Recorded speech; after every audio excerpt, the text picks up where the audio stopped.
All right, what is up, guys? How's it going? It is Uncle Bob, and welcome to the channel. Welcome.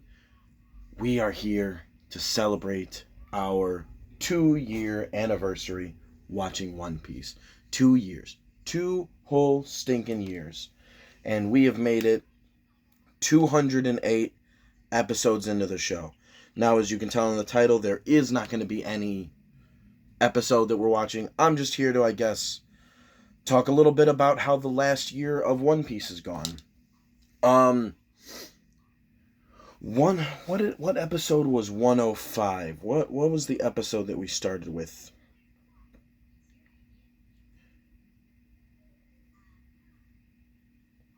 What was the episode we started with this year?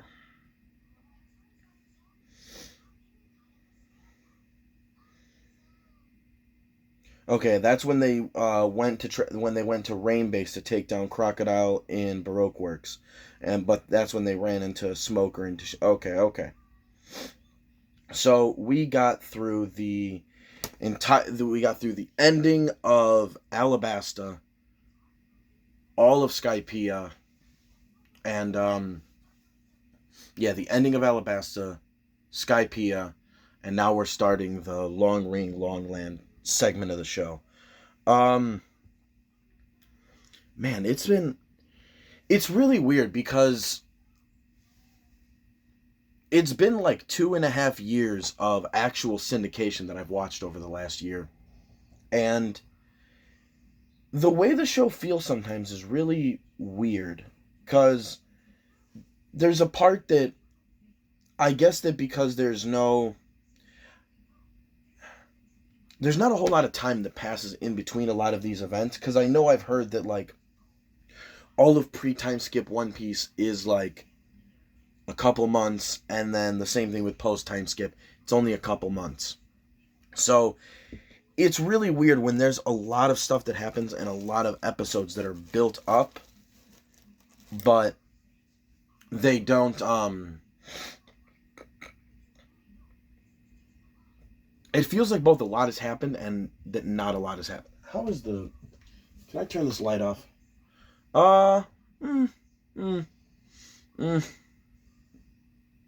It's daylight enough. Kind of. I'm just trying to.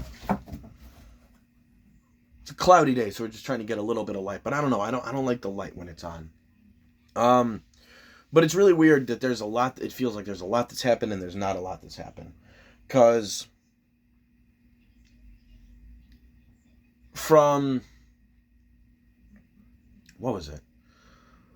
Not too long before I actually made my year celebration last year. Right before that, I had started because it was right after Dragon Ball Daima was announced. I had gone back to read. No. I had gone back to watch all of Dragon Ball. And for that, because, I'm not going to say that I don't like One Piece anymore, because obviously I've watched 208 episodes. I enjoy it quite a bit. But when 208 episodes, if I'm looking at Dragon Ball Z, 208 episodes, that's all of the original Dragon Ball. And then 55 episodes into Z. So you're running somewhere in the Namek saga, somewhere in there. Just about to the Ginyu saga, if I remember correctly, right?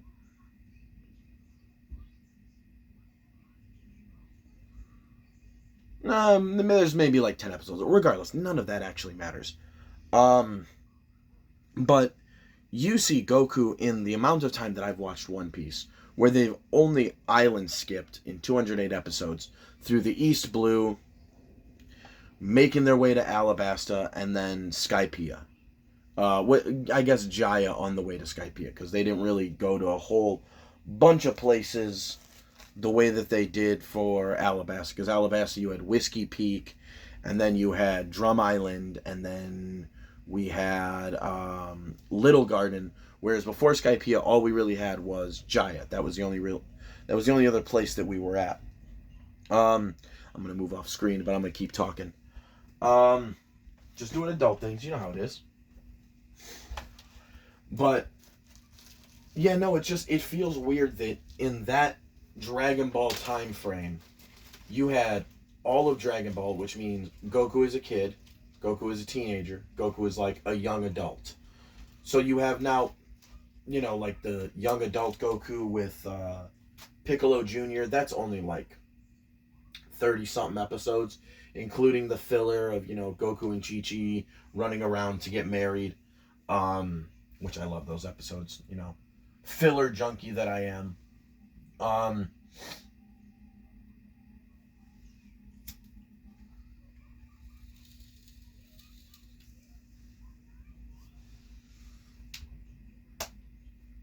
But you got through all that, Goku living out his entire childhood, taking out the Red Ribbon Army,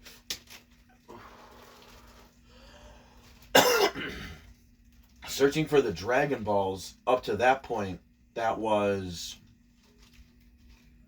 2 full times. Yes, my boy, hold on one sec. Hold on. One sec. All right. My bad. Got a little kid who wants to eat snacks, but it's fine. We don't got dinner for another little bit, and let the little man get some snack. But no, we got through all of these big events through Goku's life, multiple time skips. The time skip between the first tournament where he fights Master Roshi at the end, the second tournament with Tien, there's like a 2-3 year time skip. I mean, it could be 5 depending on if you're taking the... I consider the English timeline canon 3 years between. So you have, a 3-year time skip after he fights Roshi and loses. Does the then after he beats the Red Ribbon Army, he goes off on his monk-like journey, and he's gone 3 more years, and then after he beats King Piccolo, 3 years up in Kami's Lookout.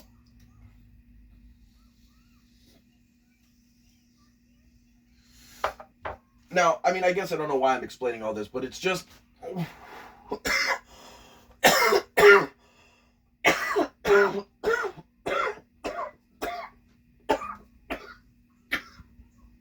Oh, yeah.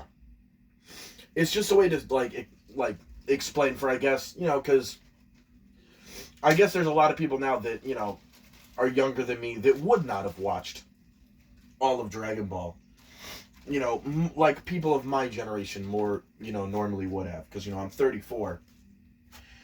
And it's just that it feels like it's been just as many episodes as, like I said, until you get to, into Namek, to reach the 208 episode count that we reached here. But it feels like so much has happened, and because of the time frame, it feels like not a lot's happened. It's a very weird thing to watch 208 episodes of something and not really feel like you even got into, the juicy bits. You know what I mean?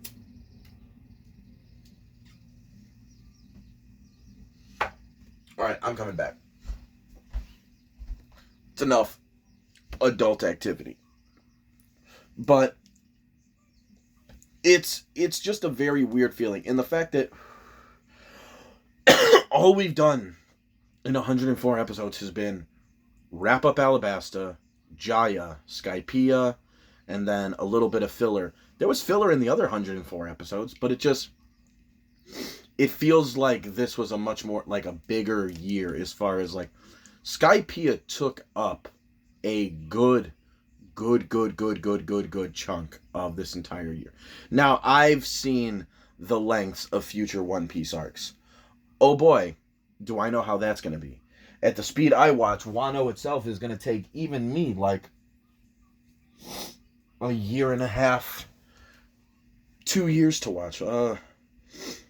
How many episodes is Wano? And that's only if that's assuming that we don't do any of the Barto's secret recap episode nonsenses. Um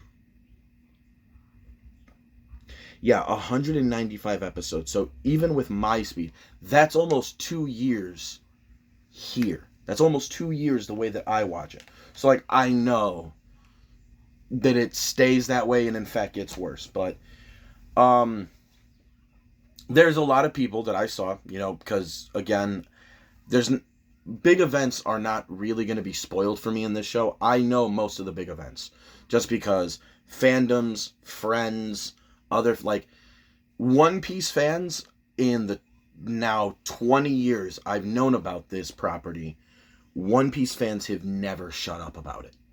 And, 208 episodes in. I get it. It's not. It's just a different show from the other shonen. And, I heard that, but now that I'm watching it, I can really tell why. And it's not just that there's less emphasis on, like, the punch-kick aspect of things. It's not just that. It's that there are... The big ones like Dragon Ball and Naruto, they feel like they are always dragged around by their big fights. Especially later with, like Z. Would you count, maybe you would kind of count GT, especially here in America where people already knew, like, who the villains were going to be because, you got a lot of the action figures and media out here. Like, I remember seeing, like, Super Saiyan 4, like, action figures. Granted, they would be in, like, nerdier areas, but I think I saw, like, Super Saiyan 4 stuff all over before Dragon Ball GT even dubbed in America. When did... Now I'm going to look this up. Now this is going to make me very curious. When did Dragon Ball GT air in the USA?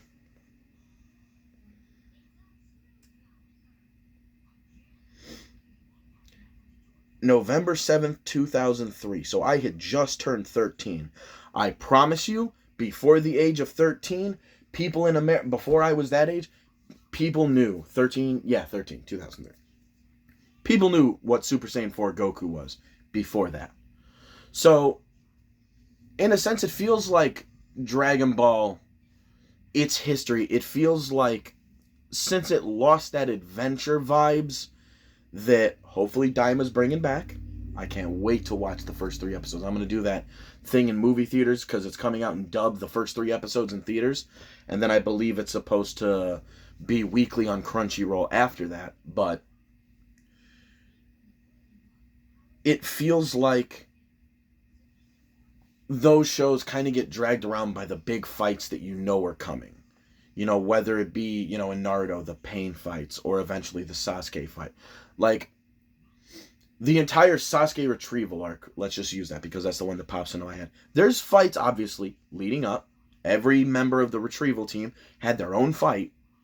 But even with those smaller fights, it felt like the inevitable conflict between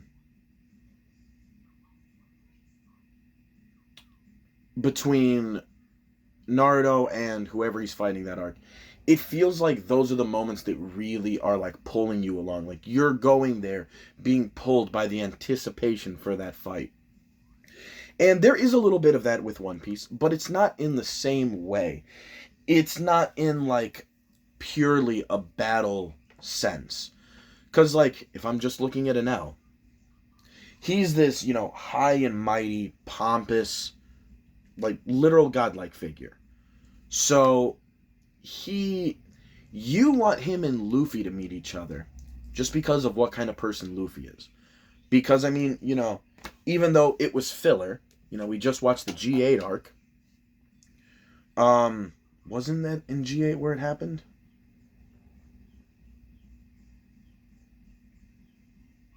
I don't know. Maybe I'm not. Maybe I'm just flashing to something else. But I specifically remember there being something somewhere, and I think it was in G8, where Luffy was basically told, like, yeah, you can't go in there.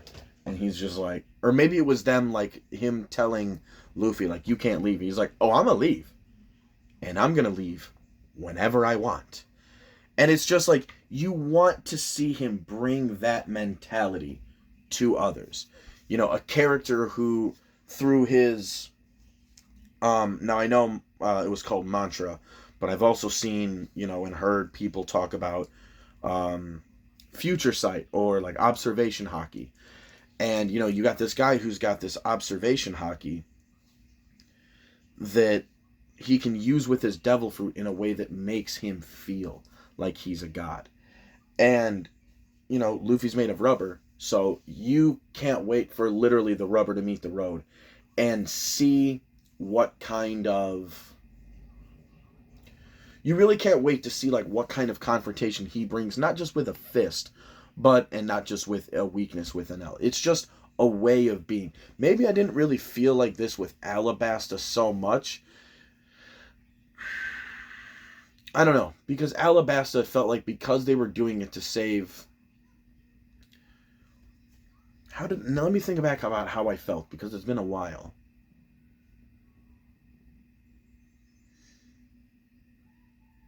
I'll have to get back on that.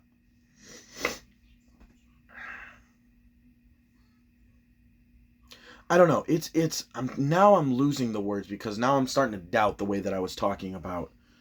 But so maybe now I'm just looking to word it differently. Maybe I'm completely wrong in the way that I'm thinking about this. I think it's more that with One Piece, it's much more the narrative that's dragging along and dragging you to the fight.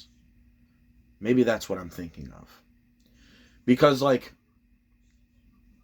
there's a little bit left as to, you know, explanations and thoughts about, you know, Sasuke leaving Konoha and going off with Orochimaru for the Sasuke retrieval arc. But there's not a whole lot of ponderings as to what exactly Sasuke doing that will really mean, other than like a pure, like, consequentialist, like, if you go to Orochimaru, he's trying to use your body. They focus a little bit on it as far as, like, the relationship between Naruto and Sasuke and what that means. But in One Piece, it seems like they've done a better job of taking smaller, little, disparate, unconnected pieces, and as the crew weaves themselves through, they pick up on all of these strays, and it ends up culminating in a moment that feels more grand than it otherwise should. The way that he beat Crocodile was just badass. But at least with NL, I could really say that, because the way everything with the Fire of Shandor, the way that it was kind of played with through the story, and how, you know, Luffy wasn't just there. Like, there was obviously him stopping NL to liberate and free these people who are kind of getting fucked. Kind of, sort of, not really, kind of, more a lot. You know, they even breathe the wrong way, and Enel is fucking God's judgment right on top of him immediately. You know, your ball sweat can't even be a little too stinky without him knowing. And there's not just the obvious, like, tyranny that he rules over this, like, this kingdom. There's also the fact that, like, you know, before Skypiea, everything was about, you know, Nolan the Liar, and how, you know, he stood till, like, his dying breath on what he had seen. Now, you know, when you first hear it, it's like, oh, well, that's weird. Like, what? Why wouldn't he just lie? But then, like, you kind of see it, and you see that, like, this was a friend he had made, and he had made moves to, like, he had cut down some, you know, it was a classic fiction moment where, you know, he cut down some trees that were sacred to the people, but, you know, the trees were actually what was spreading the sickness. So he was just trying to save the people, you know, his friend's people.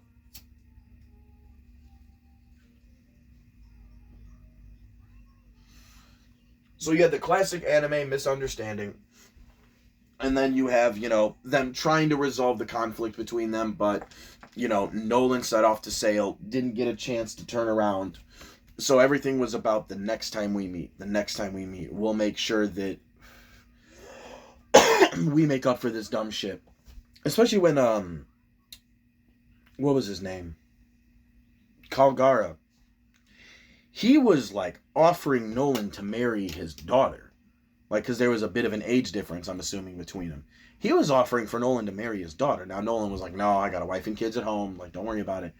But that was the level of closeness they had. And then, common anime misunderstanding.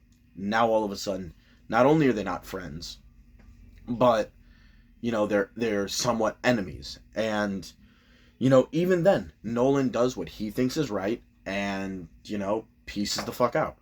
And that's where, the pledge is made to reunite again. And, obviously, it never happens.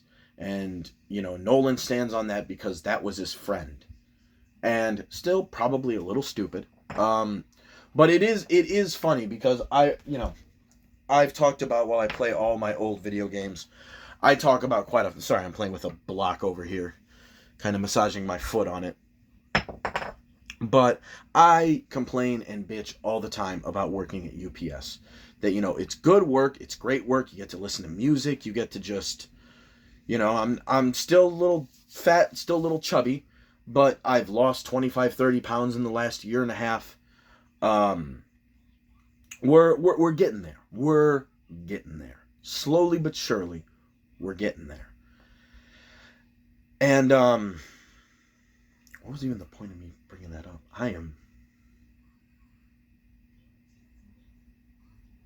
Give me a second. Alright, my bad. Yeah, no, I think I was just mentioning, because my squirrel brain has a hard time staying on train of thought. Especially when now I've been rambling for like 20 minutes. I was just mentioning that, UPS is good work, solid work, gets you, beefcake. But I've complained a lot about my bosses in plenty of the video game segments that I put up. And the idea that Nolan would lie to the king, I thought it was just like, he told the king a lie about El Dorado and it wasn't really there. I thought it was as simple as that. One sec, now it's my son. Alright, my bad. But yeah, no, the idea that you would travel, because I think it was like a year's voyage to get to wherever it was they were going, to where Calgara's island was. The fact that he would willingly travel a year, not being able to leave, a year with his own boss, that tells you the man's not lying. There is nobody, and listen, if you're real young and you find this video and you have no idea what it's like working in the real world, sometimes you get cool bosses, but even when they're cool, you know what you're not trying to do? Spend a year with them on a boat where you can't get away from them for an entire year.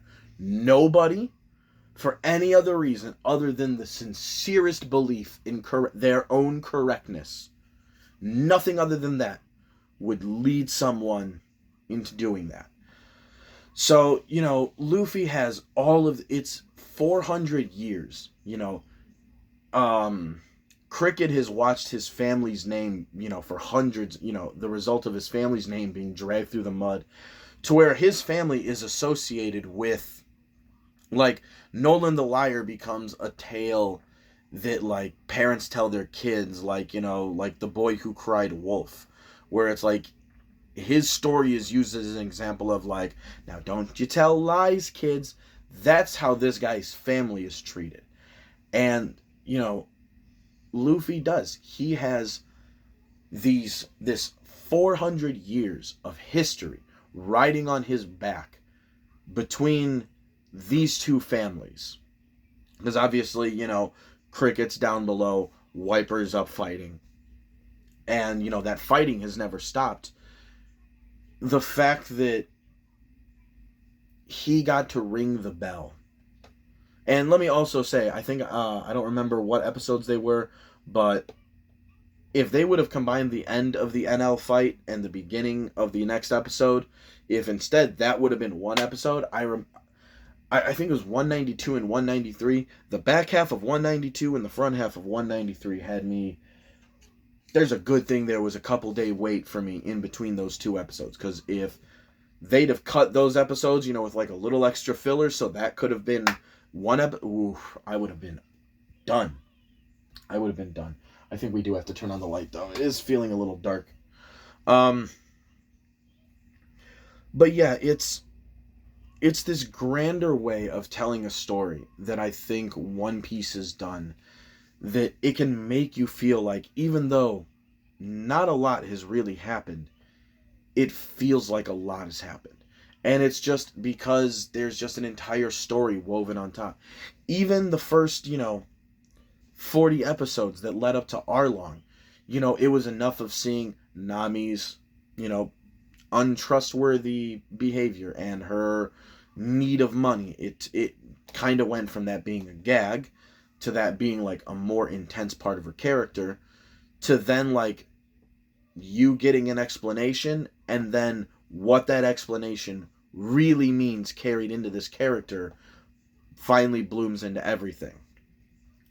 And I feel like that's what it does. Like I said, it feels like the crew runs into, obviously, they run into all of these stray dots, the way that the Straw Hats move. It's obviously, the author's doing.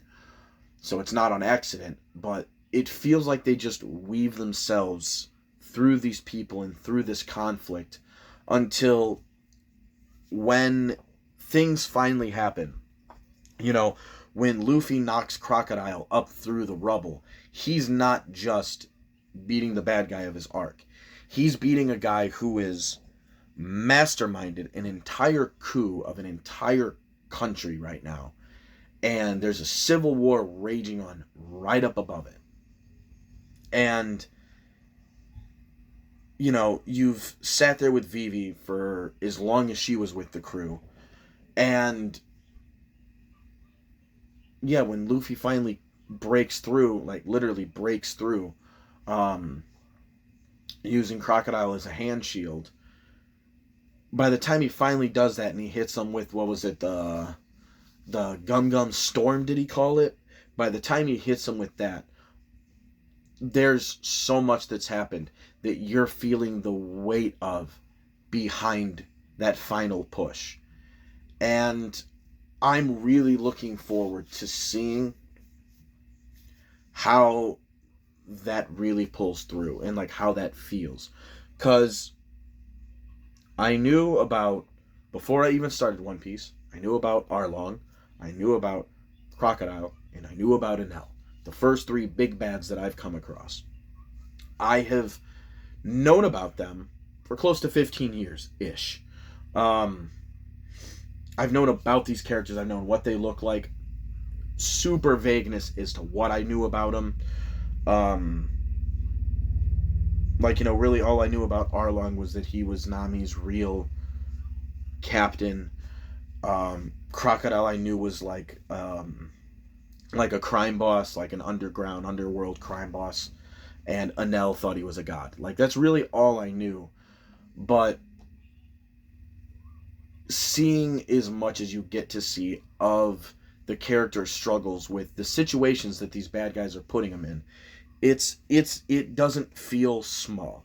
You feel the real weight and the real repercussion of that fight and the reason for it. You feel it by the time the ending hits. And that's probably been one of my favorite parts of the show, and really ending Alabasta and going through all of Skypiea. Also, there's people that I've seen, like, I've obviously seen the memes of people who say skip Skypiea. Why? Why would you ever do that? It's just, what, because you met Blackbeard and now, like, you need what's going on down there? Like, I get that we saw Shanks telling, like, all right, well, I gotta go talk to Whitebeard. Like, I know you have moments like that you really want to see continue, but just getting to see this grand, beautiful new world that they go into, and not just that, one where the lore was delicious. Anytime they were cutting away to Noland and Kalgara, I was happy as shit. Happier than shit. Because I always love lore. I love lore in everything. Any book series, like as a teenager, when I was reading through the Harry Potter books, you know, what did everybody say when Order of the Phoenix came out? Oh, it's not as good as the other ones. There's a lot of, it's too much exposition. Bro, it was lore. It was all the lore. That was my favorite book, I think. I think it still was. The movies, you know, it's all about directors and all that other shit. But, like, I haven't read Harry Potter since the last book came out when I was, like, 17, 18. I haven't read it since then. So, I mean, we're reaching the cusp. That's 15 years. We're reaching 20 years. But I remember The Order of the Phoenix being my favorite for that reason, because it was the lore story. It was what talked about a lot of that background information that to me is what makes current events feel the way that I want them to feel. That history needs to bring up the weight and gravity of the conflict that you're now a part of. So yeah, I have been obviously discovering that way of telling a story with One Piece, and I've enjoyed it. I've enjoyed it a lot. It's made a lot of the moments hit harder. I will say that Naruto probably still makes me cry more, but there's just something about the soundtrack. There's something about the soundtrack of Naruto that specifically hits me, and it hits me hard. Music can carry a lot of gravity for me. Like, music can make or break something. One Piece's music is good, but it's not quite on that level. Except for the last punches on Crocodile, bringing in, I don't know what that song is called, but no, that using that classical piece was awesome. But I don't really know. None of the other moments, like, none of them have music in the way that, like, hits me. Naruto, it pulls out that fucking violin sometimes. I'm done. I am ended by the soundtrack in that.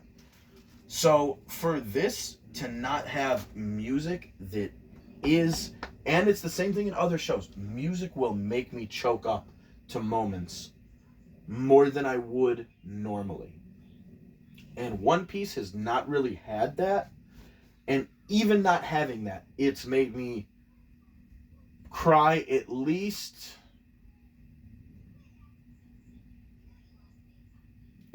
twice and choke up at least 2-3 more times.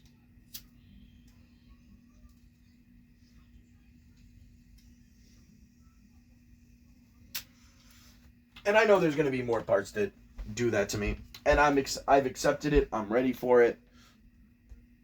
But One Piece is able to do it without the benefit of music that really strikes me in my soul.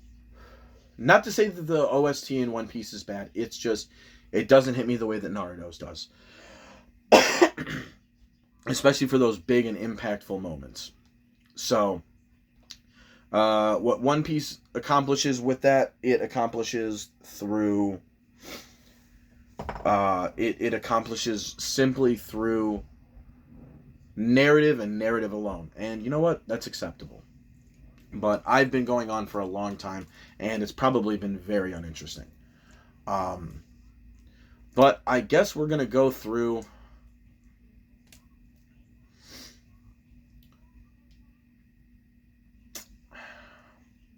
I don't know if I did this last time where it was like a strength thing. I don't think I'm going to do a power scaling thing. I think I just want to talk about the characters that I like the best.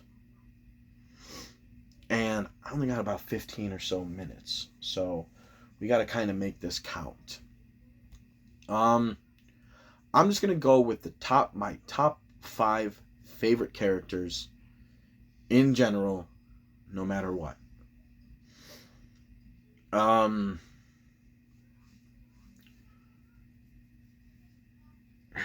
do I put Luffy up there? I don't know. I would say my 5th favorite character, especially, up to this point. 5 I'm probably going to say is Robin. Because Robin, it's usually just, it's her power. Her power is so cool all the time. And, like, she just does things where, like, you just sit there almost amazed. Like, just using, like, projections. 1 second. Alright, but yeah, the way that she can just have her arms spawn other arms, it's just wicked. It's just cool.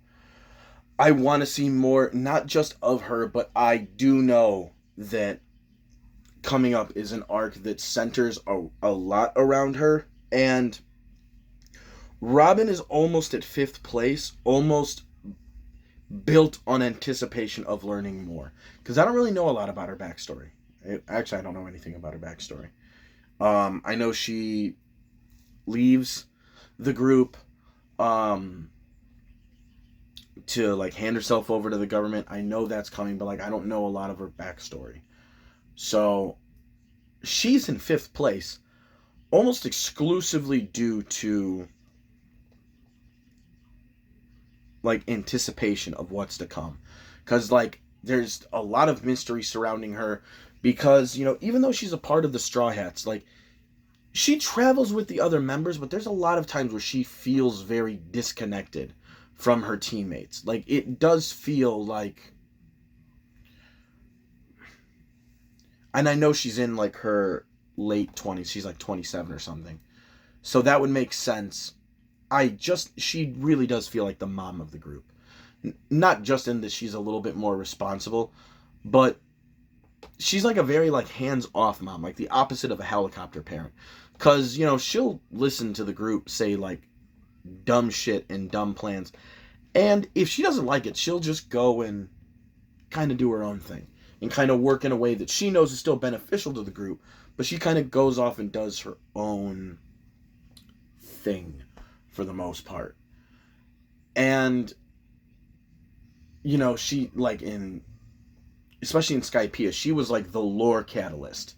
And, I mean, that just puts her up. Because if she's going to be the archaeologist or whatever they have her, like, considered as, the fact that she can go and, like, collect information about the histories of these areas means that if that trend continues, she's going to be the source of, like, all the things that I love in stories, which is lore and backstory.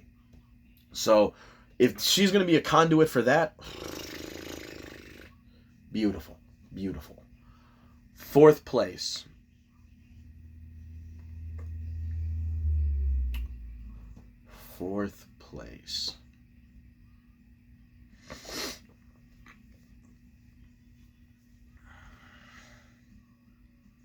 So there's a part of me that wants to put Shanks, even though he's been in almost none of the story.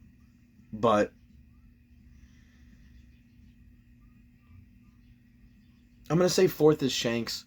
And you haven't seen him, but even up until this point, he's such an enigma of a character. You don't see him that much.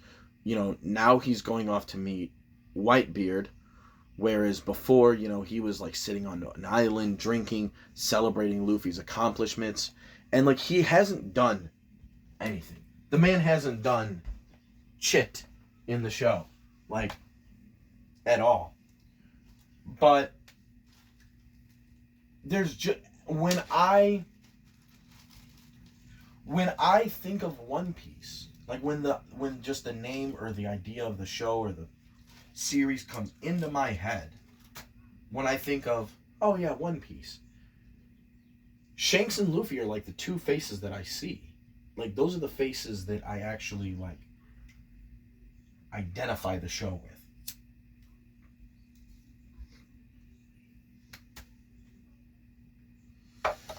And I think it's because even though he's not relevant in the story a whole bunch, at least right now, he still plants as this central figure into who Luffy is and who he wants to be as a person. The guy who protects his friends. Um, I want to see a little bit more about how he like leads things like Shanks. Um, because I know the kind of like I know that Luffy eventually reaches the same global world notoriety status as Shanks, at least is considered being a Yonko. But one of the things that worries me is that like I hope that Shanks is more than what Luffy is, at least as a leader, because Luffy is he's going to be in third place, and I think for me it might just be overexposure to him. But I know he's supposed to be a goober, but there are times where like Mans is like an active deterrent to whatever is going on. Like his rashness, his inability to think things through, or his disinterest in thinking things through, it makes him it makes things take longer than they might otherwise take, just because he's involving himself in it. And there is a little bit of beautiful chaos energy that brings to whatever's going on, but also like sometimes I want the thing to like continue along. And it feels like his plotting and prodding around just doesn't doesn't do it all the time. Sometimes when he gets to like his motivations for some things, um mainly it's just wanting to like protect people and help people. um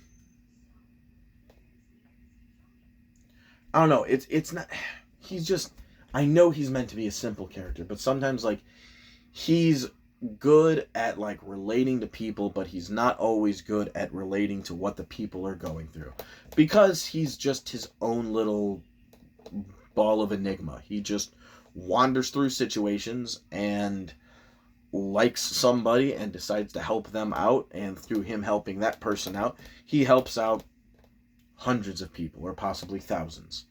So, you know, he gets there, but it just,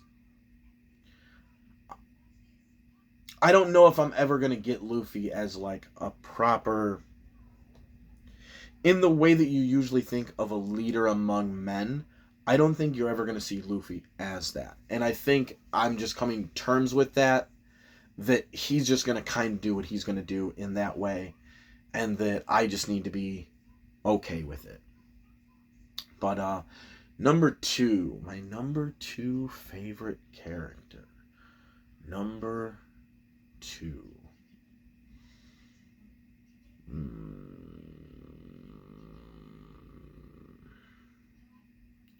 Who would be a number 2? Who would be the number 2? The number 2. The number 2.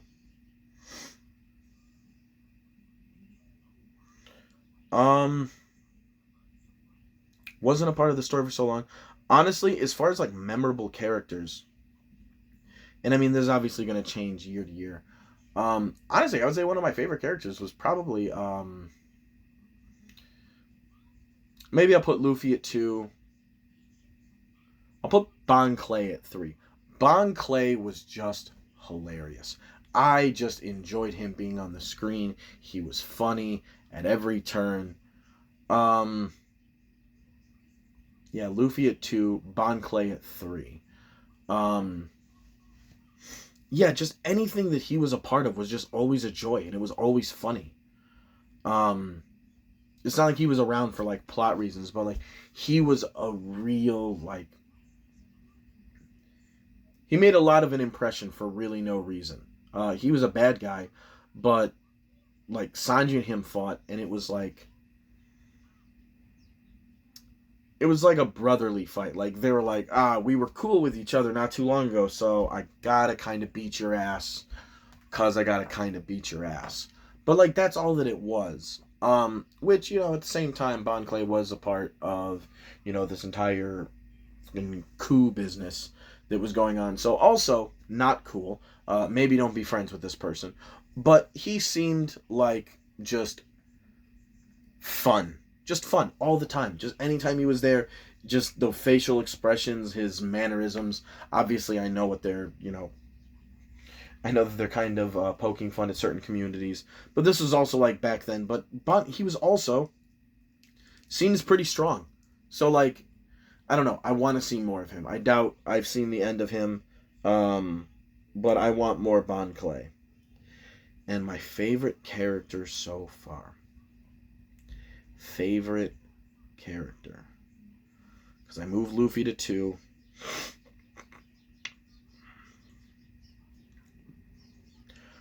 Honestly,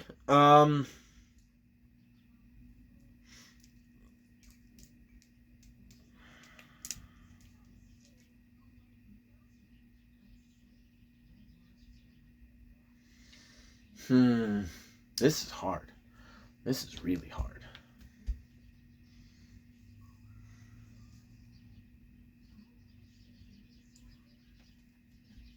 You know what? We're going to switch it.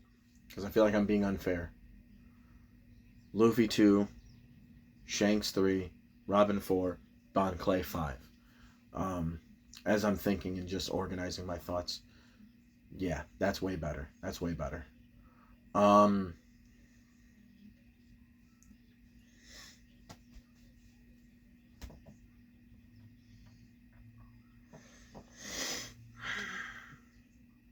It might just be Enel. Enel might be my favorite character. He wasn't terribly complex that we got to see. But you know what he reminded me of in a lot of ways? He reminded me of Kefka from Final Fantasy VI. Maybe not quite as insane, but the way that he can just bring judgment from the sky immediately upon him. He wasn't just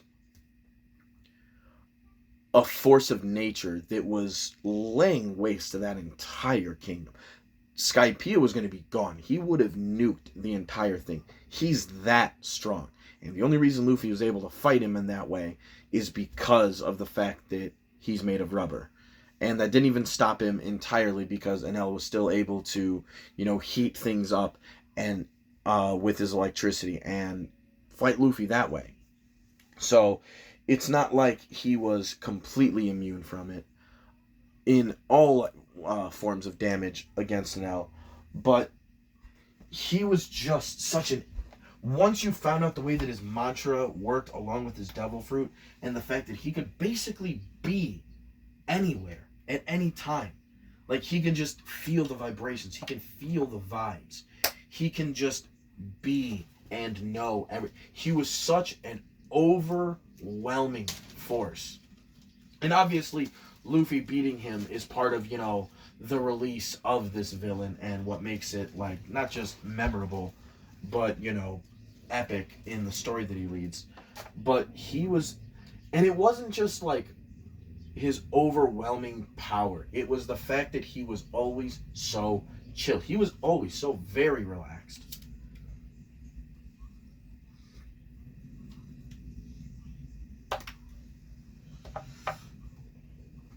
But it was funny, like, watching him trying to make prophecies and then be wrong when dealing with the Straw Hats. But I would say that I do not want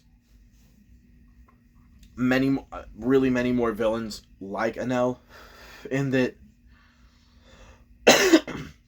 I do want a little bit more backstory, and like motivation. Like, I want something more from villains overall, but the way within the context of Skypiea, they made Enel a constant threat to not just the crew, but to everyone in Skypiea at all times.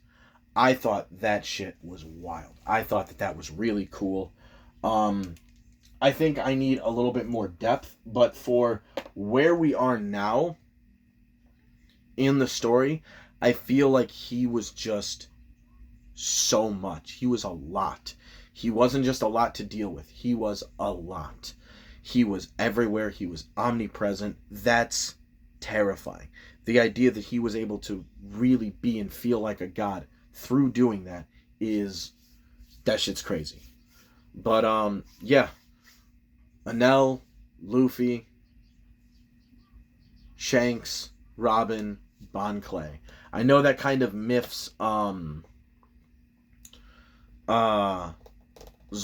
and Sanji. But honestly, over these last 100 episodes, neither of them, I mean, Sanji had his, like, thanks for the light moment.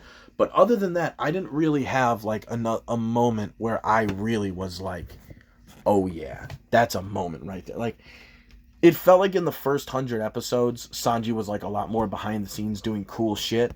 But, like, I want more of that. So hopefully I get more of that. But I gotta go. I gotta go get my daughter. So it's been a lot. So on to year 3. See you guys on Thursday. Peace.